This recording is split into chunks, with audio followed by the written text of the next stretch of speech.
Well, all right. Good afternoon or good morning, wherever you are in all of your time zones. My name is Dr. Deirdre Young. I use she, her pronouns, and I serve as Chief Diversity Officer at the College for Creative Studies. Today, as a part of our DEI lecture series, our kickoff for 2023-24, we have McArthur Freeman. Please allow me to share some brief remarks about our speaker today.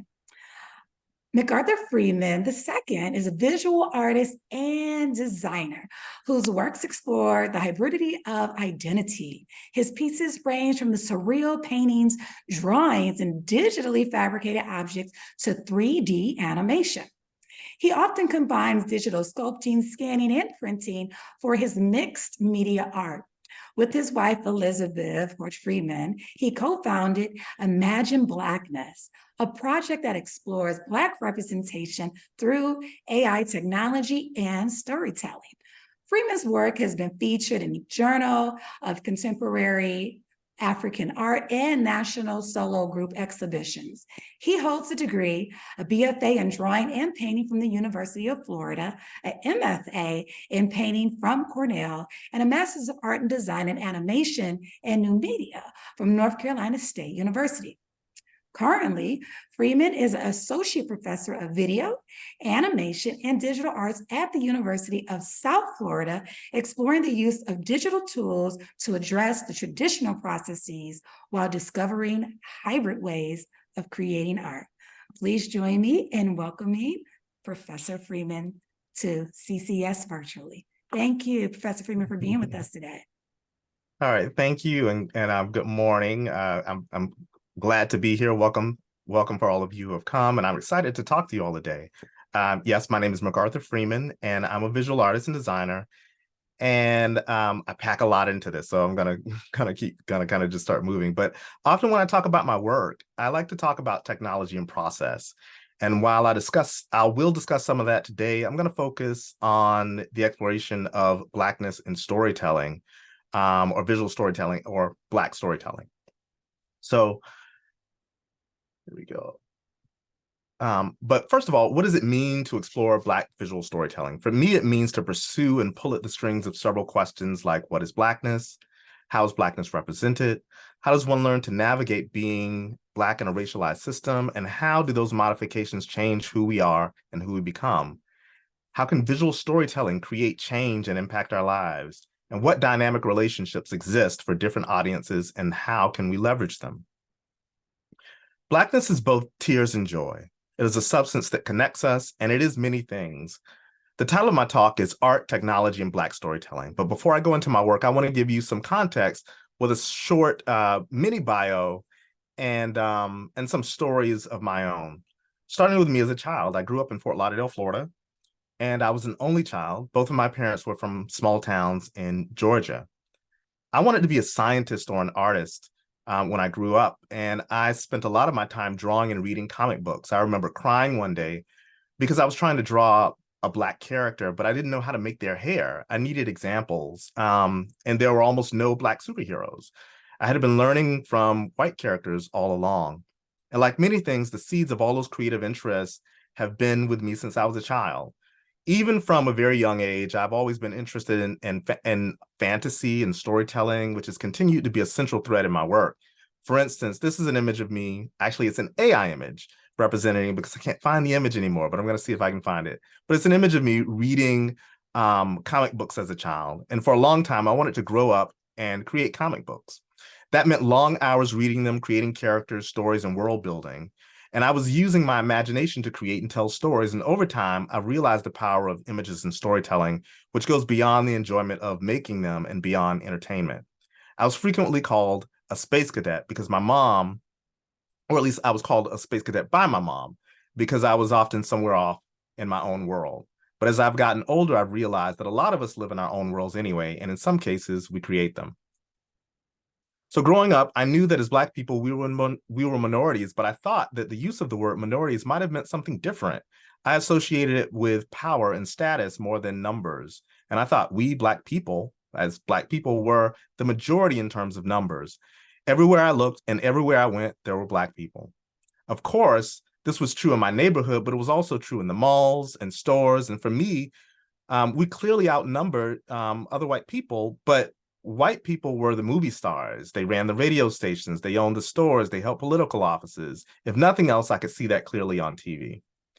While I recognized that this was a misconception when I got older, my reality was that my high school, which had 2,400 students, was over 80% Black and 14% white.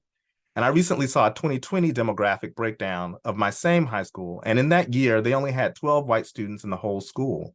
How did that impact my view of Blackness, and how was my experience different from others? I remember my white chorus teacher during a practice session full of frustration asked the students, "Why do you have to sing so Black?"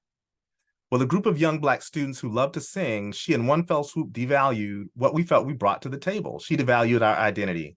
Additionally, it was obvious that she wanted to be somewhere else where she could teach squarely within her canon, somewhere with a little less vibrato. All the while I created stories and images in my sketchbooks, and I had done a lot to learn about drawing and painting from books and practice. I learned from friends. And before I graduated, I was airbrushing jeans, creating illustrations for the Sun Sentinel, which was Fort Lauderdale's primary newspaper. And I started winning a few competitions, art competitions. I was excited about college. I loved making art. I love drawing figures, and this was the first time that I would be able to focus on that. High school was okay, but this was real to me. I was finally able to pursue what I loved doing, and I could learn from people who were better than me.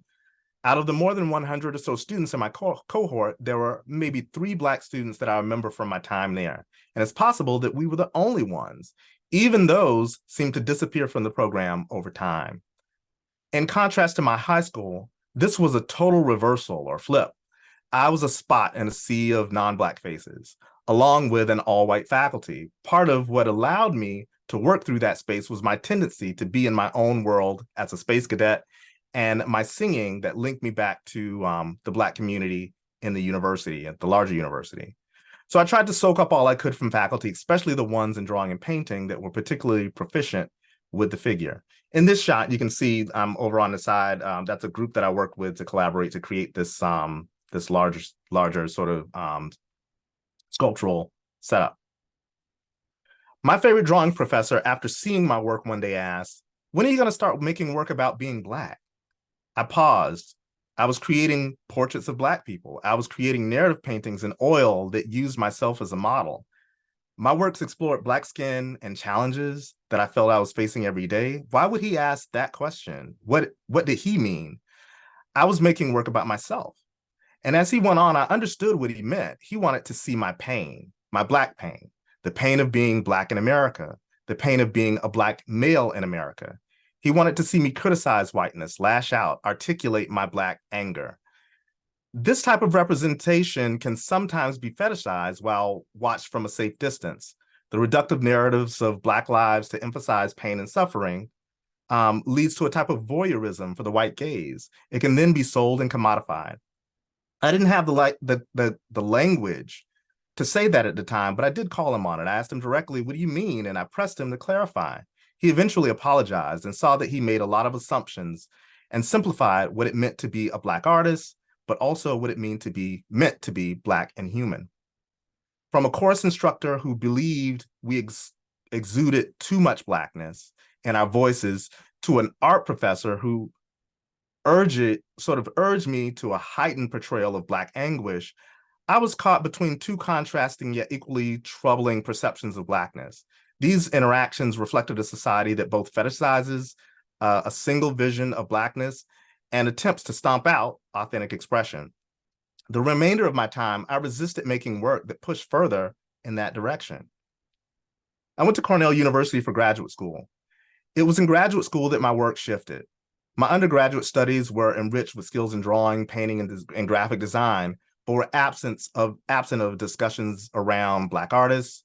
And by myself, of course, I was able to find some artists going to the library and that type of thing, which led me to artists like Charles White, Lois Mailou Jones, figures prominently mainly around the 1950s, but contemporary Black artists were rarely ever discussed. But graduate school opened new horizons, introducing me to the works of contemporary artists like Renee Cox, Kara Walker, Kerry James Marshall. Cornell was also hosted a Black Arts Conference, including artists like Faith Ringgold, A class on Black art history with Dr. Salah Hassan broadened my perspective on Black art and representation. And my proximity to New York allowed me greater access to various museums and galleries. And these experiences all filled in gaps in my knowledge of my history, leaving me a feeling of, or a mixed feeling of enlightenment on one hand, but also deprivation from being cheated by not having that exposure earlier. The spirit of advocacy that I experienced during that time starkly contrasted my previous experiences in Florida, adding a unique layer to my evolving perspective. During this time, I remember watching the release of Spike Lee's Bamboozled, which influenced my work significantly, offering a stark look at media portrayal and cultural appropriation. The brutality experienced by Amadou Diallo and Abner Louima, which I'll talk about, also became pivotal subjects, their stories deeply intertwining my exploration of Black history and representation. My response was a series of works titled Eyes in Wonderland, reflecting my journey to make sense and document the multifaceted experiences of Blackness. At the same time, I was reading quite a bit about acculturation and the development of African-American culture, W.E.B. Du Bois's ideas about double consciousness, Frantz Fanon's book, Black Skin, White Mass, the social critiques of the author Bell Hooks, and several others. Those metaphors and references, as well as my responses to them, began to seep into the work. And more the work became about hybridity and displacement of the African-American. And this was my overt return to making work about being Black as I began to create new narratives. A jet black Alice casts off her natural braided hair in exchange for blonde flowing locks as she falls down the rabbit hole in search of the white rabbit. Objects tumble down around her as she descends in her journey toward the place of nonsense and absurdity. In this work, I define what I now call the Wonderland experience, where aspects of fantasy are merged with absurd and strange realities that may include ideas about beauty, hatred towards Black skin, warring ideals, and the complexity of race and identity. Part of this piece is an homage to Amadou Diallo. Amadou Diallo was an African immigrant who resided in New York.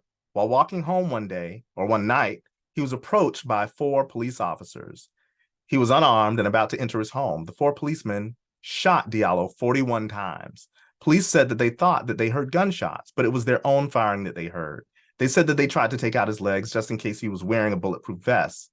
They said that they thought that he had a gun, but it was his wallet that he was taking out to show them identification. The policeman said that it was dark and that the 4 of them feared for their lives. Or it might have just been that he was dark. It turns out that Diallo was not whoever they were supposed to be looking for that night, and 41 shots to an unarmed innocent man by 4 police officers is absurd. And that type of event or occurrence, which happens so often, is what I called Wonderland experiences. Where extremes in dark skin is rejected and sometimes feared, and Black men and women have issues affirming identities as described by the writings of Bell Hooks, casting off their braids and natural hair to pursue the blonde, straight-flowing hair of Alice. While falling into this other world of new ideals, we lose sight of our own identity, and these are Wonderland experiences. Abner Louima was another Black male who was arrested after a bar fight, taken to a police station where he was held down as 5 police officers participated in sodomizing him with the blunt end of a plunger. In both Diallo and Abner Louima's case, all the police officers got off except for the actual one who held the plunger. The works in this series included aspects of installations, paintings, drawings, and collages. As well, I composed text that was read and looped as viewers walked through the space. That text included excerpts from the writings of Bell Hooks, Lewis Carroll's Alice in Wonderland, and graphic written accounts of Abner Louima, Amadou Diallo, and other cases of brutality. The text was read as if it were being told as a bedtime story to a child, transitioning between the whimsical, the humorous, the absurd, and the graphic. Many of these works were composed on wooden panels that used documentary imagery, flatly painted elements, slave ships that doubled as phallic symbols, that are all painted in a way that suggests collage and trompe-l'oeil. And many of those works reference collage in order to talk about displacement. Like Alice's image here, disparate objects were painted as if they were combined flat objects or cut paper applied to the surface. Several years later, 2004 in this image, I created a follow-up to the Eyes in Wonderland series. This group was called Black Fairy Tales and Other Myths. These were more clearly narrative paintings that created a surreal world of characters. They were oil paintings that used a fairly traditional approach, except that many of my sketches and color studies were digital. Since undergrad, I had taken up digital painting as a way to create imagery, and I bought my first Wacom pen tablet around 1999. In the upper left-hand corner, you can see a printout of my digital painting before working on a larger scale version of it in oil. The painting that I was working on is called Soapbox. This was several years after graduate school. After I had created the works based on Alice, I wanted a character that represented a Black male, and I began to use Pinocchio. This image marked the beginning of that series. Both Pinocchio and Alice have puppet strings. Her hair is blonde. Her blonde hair continues to flow. And in somewhat of a Garden of Eden-like image, they eat forbidden fruits that are filled with black goo, which is shown dripping from Pinocchio's mouth. The tree is alive, bearing menstrual-like fruit. This idea of goo and plants that grow from seeds and bear fruits and becomes a recurring theme in several of my images. And I chose to work with Pinocchio because I was interested in the idea of his nose growing from the influence of lies. And those lies could be external or internal. This painting is called Real Boy. Real Boy is a paternal image of depicting Geppetto and Pinocchio. Pinocchio seeks acceptance and wants to please Geppetto. He wants to be a real boy, as Geppetto has always wanted, but the relationship is not clear. What are Geppetto's motivations, and are Pinocchio's feelings of adoration or something different? Should his goals revolve around being Geppetto's boy? In Frantz Fanon's book, White Skin, Black Mass, Fanon suggests that the only way for the Black male to progress is to become the white male or to emulate him. In this image, Pinocchio, his phallic-like nose grows from both external and internal falsehoods, and the puppet seeks to perform being a real boy. And in doing so, he's entangled with Black masculinity, patriarchy, whiteness, and notions of sexuality. Additionally, the word boy is layered. It echoes the historical and contextual dehumanization and treatment of Black men as perpetual children by white supremacy. The original story of Pinocchio is much darker than the more familiar version popularized by Disney animated film. In Collodi's original tale, Pinocchio faces many more violent and grim situations compared to his animated counterpart. At one point, Pinocchio is caught and hung from an oak tree. At another time, his feet are burned. The whole book is a cautionary tale to kids on what it means to be disobedient and what it takes to transform from ignorance to humanity. As a painter, I have used my works to reflect on social conditions and how the images we see and the stories that we consume play a significant role in how we see ourselves and the world around us. I use fantasy to talk about real conditions. Those works are critical reflection looking at the absurd distortions and absurd events related to anti-Black racism in the US that ranges from police brutality, confused notions of beauty, internalized racism, Black representation, and many other issues that touch the lives of Black people over time. When I created these images, I was combining aspects of fairy tales, children's book illustrations, and myths, which are synthesized with historical narratives and aspects of popular culture. And I was doing all that to explore ideas about the construction of race, identity, and socialization. The title of this painting was Give Me Some Sugar. In this painting, I was interested in the consumption of ideas about Blackness, consuming Blackness, as well as being pacified while living with a host of systemic issues. And this is one of many paintings, but I've included it here because I use this painting as one of my first explorations of 3D characters and environments based on the worlds depicted in my paintings.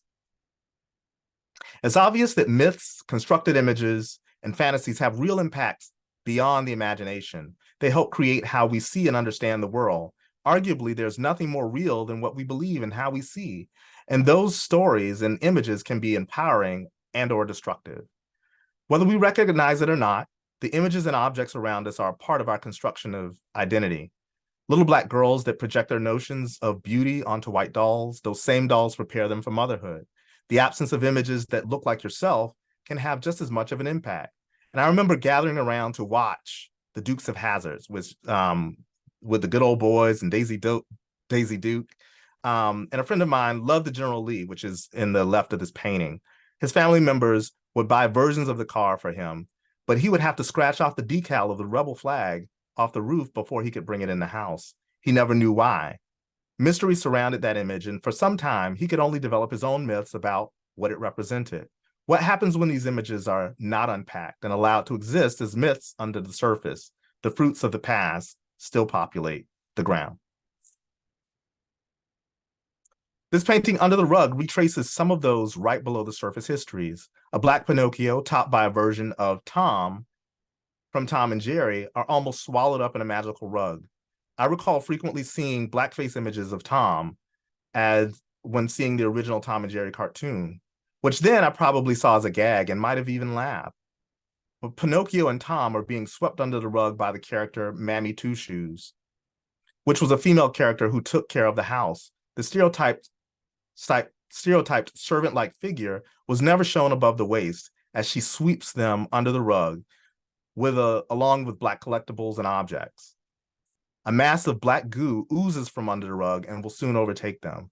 This image was a reflection on the idea that if we don't talk about history, or if we don't talk about racism, then it will just disappear. However, the ideas and beliefs will still remain and follow us. It just becomes more difficult to track the sources. This painting is named Greener Grass. It's from where I grew up in Fort Lauderdale. There's an expanse of land that borders my old neighborhood, and I always noticed how green the grass was. It seemed so well taken care of. It was slightly elevated and looked like a park, but I never saw anyone playing in that space. It's a little odd because the area around it has low-income housing on one side and was predominantly a lower-class Black neighborhood. As green and beautiful as the land seemed, it was only a veneer for what used to be a garbage incinerator. It is capped, but below the ground is toxic waste. I do barely remember clouds of smoke that belched from the site that I could see from my house. These dumping grounds are not peculiar to my neighborhood. It was a common practice for these toxic sites to be placed in or near lower class neighborhoods, particularly by Black neighborhoods that had little power to contest them. This type of environmental racism is something that many are trying to address today. I reflected on my community impacted by that waste. Green glowing material emanates from the ground as others try to build a life in this barren community. One figure waters the land with toxic water as it flows through the houses. A strange mutated growth sprouts from the land.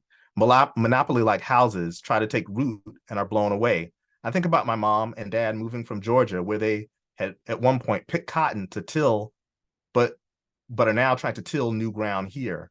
Cotton, roses dripping with black goo, and an oversized boll weevil stage the scene. The painting Strange Fruit here was inspired by the song of the same title by the Black female jazz singer Billie Holiday. The song refers to Black bodies hung from trees in the South. Pinocchio is amazed at the blackface heads that grow from the tree. He had meant to cut the tree down, but now may be seduced by it. Others that came before are already a part of the tree. By defining ourselves in opposition to Blackness or whiteness, we fall prey to becoming a part of this binary relationship. On hindsight, this painting reflected my own concerns about making work that focused on racism and Black pain. In Mirror, Mirror, a Black female who is reflected in an enchanted mirror stares at herself or the viewer. Makeup which contrasts with her skin is applied. Meanwhile, a version of Snow White and Sleeping Beauty, which hover above her, crown her. The gesture is a symbol of validation, whether either she seeks acceptance from them or is comfortable in her own self-worth. This image is a large-scale drawing created in charcoal and pastel and is somewhat inspired by an image by Carrie Mae Weems. So I think I'm going to skip over these two because I want to save a little bit of time here to get to the next part, but I might go back. I'm going to do, yeah. Actually, I'm going to talk about this. Here we go. So these two.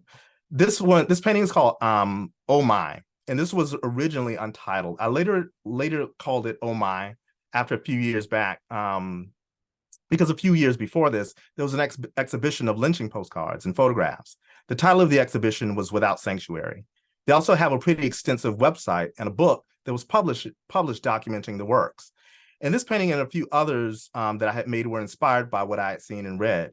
These are acrylic paintings, and I used acrylic gel transfer to apply black and white photographic imagery to the panels. And many of the postcards and photographs had very graphic images of Black people that were lynched, beaten, and burned. And although those images were gruesome, what shocked me were not the Black bodies, it was the audience. These people were dressed up. Many of them traveled from miles away to be at the events. Mobs of hundreds of people in some cases. Children were let out of school early so that they could attend and participate in the event. There were drinks for the social occasion. Pieces of charred flesh were cut off of the bodies by people in the audience and taken home in jars as souvenirs. Particular parts were prized souvenirs, and people fought over them. And in the midst of all that was happening, they took the time to take photographs to remember the event. The little girl on the right is one participant in a lynching. This one was in Florida, not far from where I was brought up. In the original image, she is staring at a hanging Black male. And in my imagination, I expected that she would respond like the cartoon character of Alice to the left, who was shocked at the event. I imagine her saying, "Oh my," but she doesn't. She smiles and seems to have a sense of satisfaction. So that is why in these images, I chose to turn the attention to just the audience. This last panel was inspired by a quote from a little boy who had just seen a lynching. He was quoted by saying, "I have seen a Black man hanged. Now I wish to see one burned." The excitement of the boy is represented in the image of Pinocchio. The audience is present below. I have two ways of reconciling this imagery. One is to believe that the audience was innately full of hate. The other is to believe that they honestly thought that what they were doing was okay, that these were loving people who went home to their families, were generous to others, and were God-fearing people, but that they had constructed a fantasy about Blackness and whiteness, a fantasy that they believed and shared, a fantasy that they passed on, a fantasy that allowed them to believe that Blacks were inferior and whites were superior, a fantasy that convinced them that it was their right, a fantasy that allowed them to believe that their actions and ideas were problematic, a fantasy that allowed them to ignore what was obvious. Those same myths are embedded in our images, our objects, some of our laws, our politics, and movies, and our minds. They're passed down and inherited, not just by the descendants of those original audience members, but by Black people as well. Silence allows it to exist. And over time, it's difficult to find the source. The source is a hybrid source. It is complex and difficult to navigate. I create paintings so that I can confront these ideas for myself, and in hopes that I can document some of those issues and make them approachable enough to allow dialogue. After creating those paintings, I wanted to push the idea of world building further. I also wanted to create toys as subversive objects. These are two of the characters from the painting Gimme Some Sugar, Bank and Nasty Jemima. As I designed the characters for my works, I became more interested in increasing their sense of volume, illusion of space, and I was also interested in the potential for creating physical characters from the works as toys, which I called decolonization dolls. That led me to go back to school at North Carolina State University, where I studied animation and new media. And part of my intent was to create animated scenes and digitally fabricate the figures in the work. My first attempts at this involved creating digital environments based on my recent paintings. It was closer to my idea of world building, and the models became like objects that I would arrange, light, and photograph for animate. 3 years from that initial photograph of me painting in the studio, I created my first 3D print in 2007. It was a partial model of Nasty Jemima, which was one of the characters from my paintings. Those characters use polygon modeling, similar to what I showed in polygon modeling. But I later began to use digital sculpting that has a much more direct and intuitive way of working. For those, I don't use a mouse. Instead, I work on a digital tablet, and my pressure on the tablet affects the intensity of change to an area. So if I push hard, it will affect it more. And if my touch is softer, I can subtly modify forms. Here, instead of a tablet, I'm working on a Cintiq, which is a screen that works with a stylus. I didn't have a sculpture background, but working this way on a 2D surface to create 3D forms is somewhere between drawing and sculpting. I was already excited about being able to model digital environments, but digital sculpting hit home with me as an approach. It was a blend between drawing and sculpting that allowed me to use the sense of touch and form making that came from my art background and interest in the figure. Starting from simple spheres, I was able to push, pull, carve, and mold forms. It's ideal for organic forms and working with a high number of polygons. I had an upcoming show in which I wanted to use this approach to create several digital sculptures. This was around 2010 in preparation for that show. This was the first sculpture in that group of works called Polyfaces. which included a series of digitally sculpted portraits that were 3D printed in gypsum, which is the primary material in plaster. I kept thinking of them as contemporary versions of classical plaster and marble sculptures. On the left is the 3D printed physical sculpture, and on the right, a screenshot of the digital version. In some ways, these were like academic studies, and in other ways, I like the fact that the white surfaces invited viewers to slow down and focus on the forms, but also identify features that indicated race and ethnicity other than color. But there were 8 sculptures in this group of works. So there's a bit of a jump here. After making those 3D printed works, I started back on my path of creating characters and digitally rendered scenes. I was interested in the idea of modifying or distorting one's body to politically and socially adapt. I started working on figures that had modified bodies, first with costumes that included puppetry, unusual contraptions, and prosthetic appendages. Later, those appendages became mutated parts, and eventually, those mutations began to redefine the bodies themselves. During that time, I created daily experimental drawings of these sort of organic mutated forms, which I then further explored 3-dimensionally through digital sculpting. On the left, you can see the line drawings that I created in Photoshop, and on the right, some of my first sculpted explorations of these forms. Over time, I created hundreds of these drawings. Generating forms and culling them down to a select few is a common way that I like to work. I often chose 10 or less out of 100 to develop further. And I refer to these drawings as speculative drawings, and these are a few that have been captured from my sketchbooks.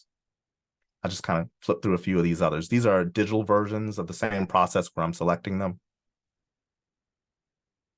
And then I'm starting to develop them more as drawings. So I've moved between drawing and sculpting. And then I'd also make notes on top of them and then go back and forth between sculpting. So here are a few versions. You can see my sketches on the top left versus the actual drawn over sculpted models, and a similar process here. I use those works to create versions of the digital sculptures and 3D versions, physical versions. And these are the raw 3D prints from a PolyJet 3D printer. The outside is a light curable plastic, and the support material, which is also on the inside, is wax. The support material is basically melted away when the prints are finished. The final objects are then cast from the 3D prints in resin or bronze. This one is titled Pineapple, and it is a bronze sculpture with a steel base. It is about 13 inches tall and is almost solid bronze. This one is Balloon Bump, and it's cast in resin. With most of these, orifices, sacs, and appendages are features of the work, but their forms are not specific to any actual forms in real life. I feel that the works are most successful when they oscillate between being beautiful, grotesque, sensual, and humorous. This one is called Three Heads. Meaty Middle, Venus Curtains, and Column. This last one, Thin Line. There are 30 sculptures in this group of works which are anatomically inspired abstractions that explore the monsterization and exoticization of Black bodies. The works may exist in digital form for months before being able to actually produce physical sculptures, but like these, I'm able to virtually light and render 2D images of the work. One advantage of working this way is that what's created can be expressed in multiple formats and variations when working digitally. And this is the last one I'll show well, actually, it's not directly of this group, but more recently, I've been using AI to generate works based on my drawings and sculptures to make new works. And these are a few renders from the AI images. I have an animation based on this series of images. However, I'm also considering them as studies for new physical sculptures. Many of those 3D printed sculptures are fairly small. So out of an interest in being able to create larger works, I started looking at CNC routing as a process for fabricating them. For those who are not familiar with CNC routers, if you think of a 3D print that builds up forms in layers additively, well, it builds it up additively, but instead CNC routers carve away from a block of material using different bits. The first project that I created was a tic-tac-toe board. CNC routers are particularly well suited for creating cuts in sheet materials like flat wood like this to create cutouts and recessed pockets. Eventually, I began carving 3D shapes like this one. It's actually a carving of my son in wood that I took from a 3D scan that I made of him. This is a digital render that I used for a proposal for a residency. My goal was to be able to create works at this scale. So basically, they're just all three models in this image. But the CNC router gave me a path to be able to move in that direction. I worked in a digital fabrication residency to develop a workflow for CNC routing. And here you can see the forms are separated into individual slices that can be reassembled. These are tests. There's a roughing pass, which you can see on the left for the general shape, and then a finishing pass with a smaller bit to refine the forms. The second one takes about 4 times as long as the first. After carving the pieces, we assembled the layers, removed the tabs, which held them in place, and removed those tabs. One of the things about this shot that I want to emphasize is that things don't just pop out of the machine.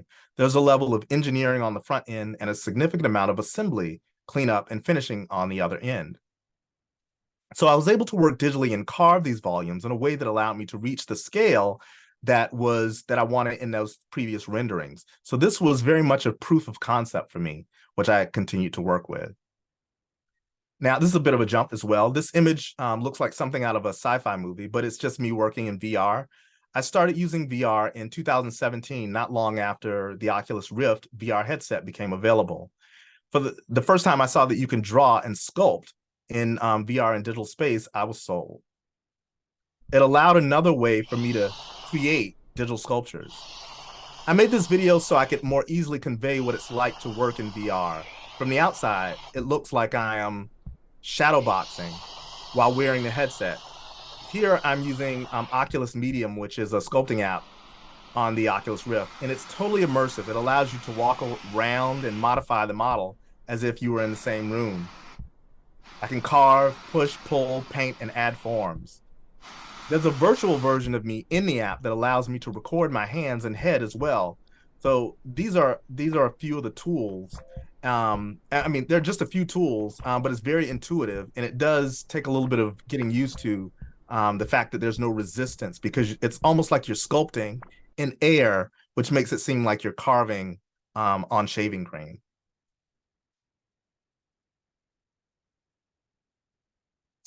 This is another video where you can see a recording of me working on the rough shape for a character. I still enjoy creating characters and doing character design. It's one of the things I teach a lot in my classes. I collaborated in VR with one of the ceramics professors from USF, John Bird. And this is a shot of us working in the VR environment together. He was at home and I was at home, and nightly we were able to independently sculpt in the same virtual space and pass the sculpture or tools back and forth. So these are just a few variations of designs that we developed by subtracting and carving these pieces. One of the things we really liked doing was subtracting layers from the forms. Now, the figure's pose was a little suggestive, so we started working with the title Beefcake and played with the relationship between meat and the body. But more importantly, we were just able to play with form in a very direct and immediate way. We created several versions of our sculpture, and in the version that we ended up with, this is the final design for it, which we called Beefcake. So I separated this using ZBrush, broke it into pieces so that it could be used for mold making. I used the CNC to create a mold for this, or a contra mold. And then we created a mold in plaster, which we use for slip casting and as a press mold. The final work is in porcelain, and this is a shot of John finishing off the piece. And he used a graphite-like surface to, which is actually similar to some of my sculptures. From digital sculpting and digital fabrication, I got this opportunity to propose and compete for a public art project in Tampa. The request for the proposal was for a library in Tampa that is named after and dedicated to C. Blythe Andrews. Andrews was the founder of the Florida Sun-Sentinel, which is a biweekly newspaper founded in 1959, serving the Tampa Bay area African-American community. In my proposal, called An Open Book, I featured 2 African-American kids, male and female, in which they were either exposed to Black history or that their imaginations were kindled by the world revealed in an open book. I came up with about 3 variations for this, and the one on the left became the basis for my design. So I'm going to show a video that actually shows a little bit of the process for this. But let me first say that this was 2 or 3 weeks before my wife went into labor, and I had about a week to come up with and submit a proposal. And while I was teaching the class, while I was teaching it, I had never done sculptural public art before. And I was up against seasoned sculptors. But one advantage that I did have is that I could quickly pre-visualize it digitally. So here I'm working on the face and sculpting in ZBrush in a way that you saw before. But one of the things that I appreciate about being able to create a public art project like this is that it allowed me to connect with a broader community. But it's also about representation and the creation of sincere, affirming images. Some of my other works are meant to be subversive or are more obviously in opposition to anti-Blackness. But these offered a different outlet for me and offered a sense of giving back that I felt like I needed in my work. I felt like I needed both. Within a fairly short time, I was able to create these images in 3D. So you can see me sculpting on the hair. The hair was a really important part of it because I wanted something that was going to capture. I wanted to make sure that they were immediately read as Black, which also, when working in bronze, it's easy to skin tone is not something that can necessarily be read, but I wanted features and hair. Here, I'm simulating clothing. I had to design that clothes just like you would do a traditional pattern. And then I'm able to pull and simulate that in 3D.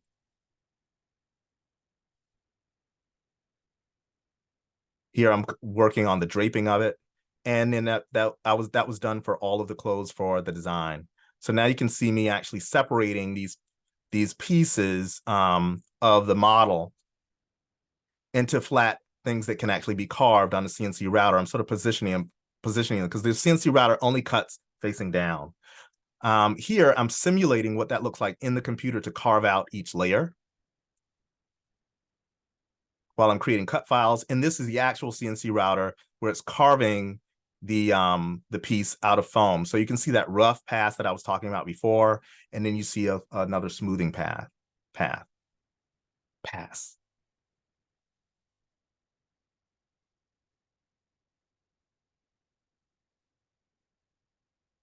So once that's out of the machine, basically, it's like a big 3D puzzle. I took all of these parts and I was able to reassemble them. I had to find all the parts, and they were assembled by gluing and putting them together with toothpicks and nails and to get the final pieces. Now, the CNC router only carves straight downward. So here I'm actually getting undercut sections that because it could not carve under, and doing a lot of handwork there.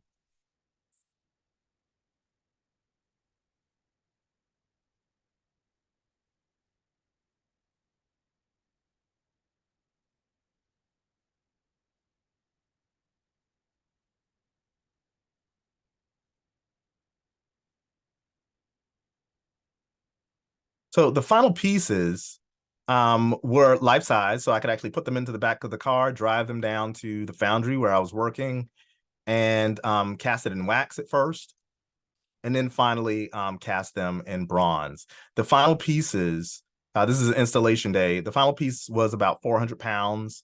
So you can see them struggling a little bit, trying to get it out of the truck. And it was installed that day.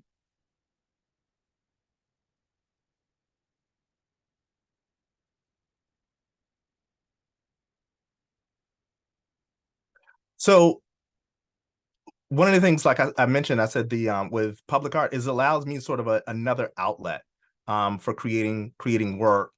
But it also allowed me to create works that were affirming and to leave something, to create new narratives, ones that were not necessarily about being in opposition to anti-racism in an overt way, but something that allowed me to just celebrate just being. So this is another project that I'm working on now. It's blurred out, but this is another public art project. And I'm both excited and anxious at the same time. It's going to be 4 life-size bronze figures along with several other elements, the tallest figure being about 6 feet. So it's much larger in scale, but still using a very similar process. So this is, more recently, I worked on a film called Murmurs for the River. It's an interdisciplinary collaborative choreographic film on race, identity, and memory led by choreographers Gene Travers and Bliss Kohlmeyer. And I served as an animator and animation director for the film. It's a mix of live action and animated segments. And I worked on writing one of the first sections of the film and an animated title sequence that explores many of the issues in the film. So I'm going to go ahead and play that. It's about a minute long.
So I have two more quick projects to show here. This was one of my favorite projects, which was a superhero storytelling workshop, which I taught with my then 10-year-old son, Nathaniel.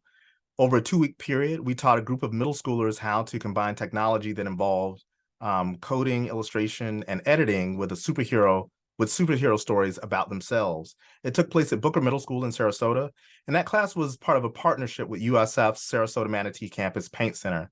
It was the first time that we were away from home for that period of time, so it was a great experience for us. And basically, we co-taught it, so he taught as much as I did in the class. The program was largely aimed at Black and Brown kids in the Bay Area, and in turn, it exposed them to a world of digital art while also allowing them to see and create stories that focused on people that look like them. This last project could easily be a full presentation of its own, but it's a collaborative project that I've been developed with my wife, Dr. Elizabeth Hordge-Freeman, and it employs our use of AI, or artificial intelligence.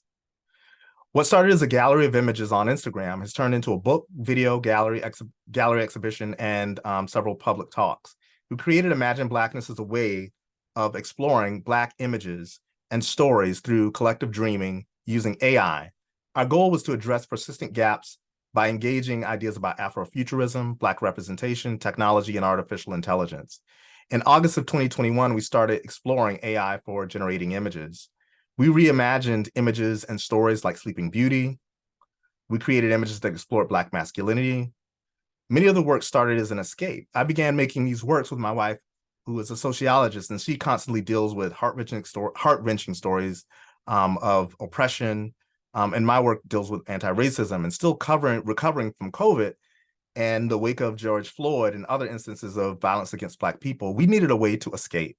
And it was our getaway. We stayed up late nights creating images and talking about what we wanted to do next with the images. And we started to quickly explore new narratives and affirming images of Black people.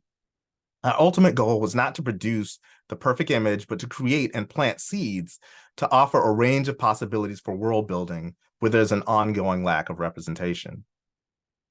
More importantly, we wanted to create conversation about alternate realities and new possibilities. We created a series of postcards from the future that represented Black people living their lives, and we invited viewers to create their own. The postcards are love letters from the future to let us know that everything is all right and that there's a hopeful future. We're selective about the stories we tell about the postcards. The futuristic images that are shown in one set are supposedly from the year 2137, taking place at American Beach, on a real-life beach purchased in 1935 by Abraham Lewis, a Black man who simply wanted to create a space for Black people to enjoy the beach. And 150 years later, in our cards, they're doing it. The project is a social intervention that recognizes the power of images and storytelling that is summed up in this statement. Dreams, as an act of resistance, are both subversive and rebellious. They create new routes of escape from the confines of reality. Whether it is joy or tears, it is important for us to continue to imagine and express ourselves, taking control of our narratives. And that is my last slide for now. Sorry, that was great. I have a little viral thing going on. Oh. So thank you so much, Professor Freeman. I'm going to open up the floor to Q&A section from our virtual friends. I know I've been getting texts as you've been speaking. Some people have come on and off, but just the full range of thoughts and your processes from Cornell to prior to now, and even that public art and your next step, and then partnering with your son and co-teaching at a middle school. So it's almost that peer-to-peer and having that experience with your son. I mean, that is just so many layers. So I just thank you for sharing your story. Thank you for just talking about how you approach your work and, you know, where you were once pushed towards, where that made you to explore and where it took you and how it defines what you do now. I mean, this was fantastic. So thank you so much. I'm going to look at the Q&A, and I see from Haley Gary says, do you have any classes available? I would love to take a class or two. So do you have any virtual classes? Are there any webinars going on? I have some administrators right now on this as well. I know they're like, ooh, visiting professor, can you come in for a lecture or something? So I know there's probably some ideas going around, but do you ever offer any like Saturday or virtual opportunities? I haven't been, I have done some workshops before. For instance, I've done workshops on digital sculpting and CNC routing, that type of thing. But right now it's just been classes and work for the most part, the main work. But that does sound exciting to be able to do something like that. I've also been planning to do YouTube videos as well, which is another thing. So yes. yeah. All right. Well, if we get any access to anything, Haley Gary will make sure to send you that information over. You can always email me at diversity@ccsdetroit.edu, and I will get you in contact with Professor Freeman. Are there any other questions from the group or comments for our wonderful speaker today? I see some applause in the chat. Says, thank you for sharing your story. I was profoundly moved and inspired. That's from our Dean of Undergraduate Studies here at the College for Creative Studies, Dr. Amy Root. Thank you for joining us today. I'll see if there's anything else. I'm so glad that you did not skip over the Alice in Wonderland and the Pinocchio with the lynching. I too remember as a young person looking at the audience and how they were dressed and they were eating at a picnic, you know, and taking these pictures and were proud of where they were. And I loved how you talked about what was the mentality at that time Was it from this place or this place? I appreciate your thoughts on that. Okay, we have a question from Michelle Anna. Is there a media or techniques you still want to explore? So I guess, well, there are some things that I've been working with that I'd like to do more. So I've been working with game engines for creating films. I've actually been using that a little bit. Real time. I also do a lot of 3D scanning. I didn't show much of that, but I'm interested in combining sculpting and hand sculpting and scanning as a way of working. Um, but yeah, I mean, I think at this point I'm really trying to narrow things down down more than anything. But I think really I'm very interested in doing a lot more animation at this point too. Yeah. Outstanding. Richard Strong the second asks, what are some new ways in media you'd like to try to push boundaries of how you portray your art? New mediums that I would like to push boundaries for my art. Yes, of how you portray your art. Um, New ways or medium. oh, new way. Okay, new ways. Well, I'm really interested in using. Well, I'm interested in combining a lot of different things, but AI, I'm excited about. And working a lot more, working more with AI. Um, it's just an awesome tool. And I mean, I'm saying it, but the many different variations are just very awesome tools, I think, for storytelling, generating images. But really, I'm see it as a collaborative thing. In the same way that I was saying, I create hundreds of images and cull it down to one or a few. That gives me something else to bounce off of as well. So I really love the potential that's there. But there's still so many directions. I think my thing has really been I need to cull things down, right? Like there's even a lot of stuff I left out and I was like, oh, I want to show that, but it's a lot to manage at once. So I'm more interested in narrowing than, well, I shouldn't say that. Somewhat I want to narrow, but I do love technology, and every new toy that comes out, I get excited about. There's a new way of 3D scanning now, which is called Gaussian splatting, Okay. which is really interesting, and I would like to try that out when I get time. Yeah. Yeah. I love it. I love that you continue to want to learn more. You know, I consider myself a forever student. My family's like, are you getting another degree or certificate? You know, Mm. yes, I love it.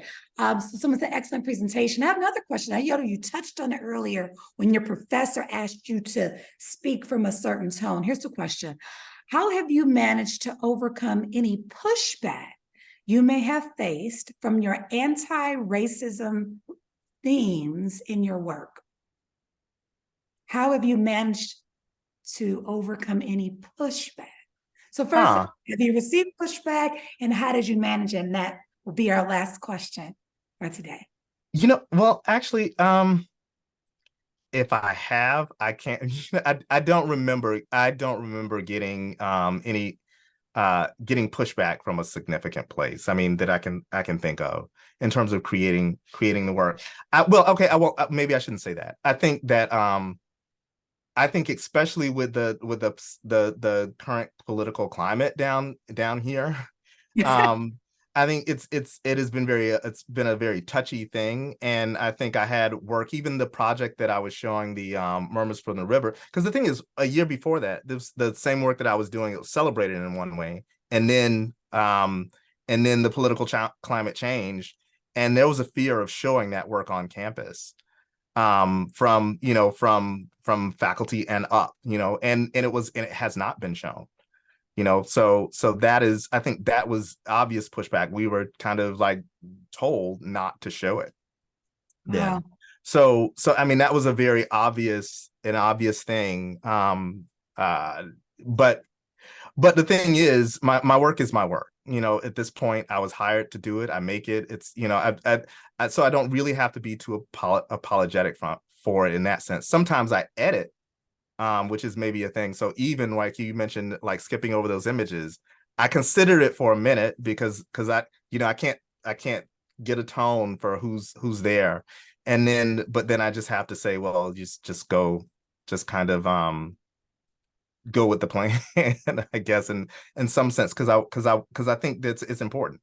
Yeah. Absolutely. This is the last question. I know the other one was last, but one more because this is a really good question. Do you have any resources you would recommend for white filmmakers looking to include Black characters in their storytelling beyond working with other Black or working with Black collaborators? Any Oh, resources? resources. Oh